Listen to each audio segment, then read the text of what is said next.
شروع اللہ کا نام لے کر جو بڑا مہربان نہایت رحم والا ہے۔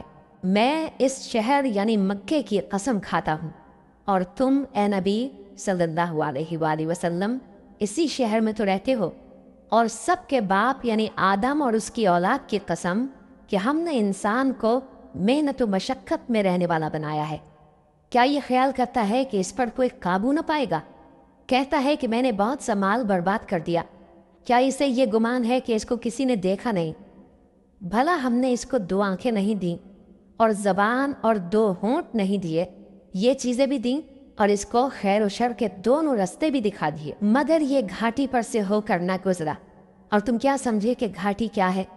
کسی کی گردن کا چھڑانا، یا بھوک کے دن میں کھانا کھلانا، کسی رشتہ دار یتیم کو، یا مٹی میں پڑے کسی نادار کو۔ پھر ان لوگوں میں بھی شامل ہوا جو ایمان لائے اور جو صبر کی نصیحت اور ایک دوسرے کو مہربانی کی تلقین کرتے رہے۔ یہی لوگ اچھے نصیب والے ہیں، اور جنہوں نے ہماری آیتوں کو نہ مانا وہی برے نصیب والے ہیں۔ یہ لوگ آگ میں بند کر دیے جائیں گے۔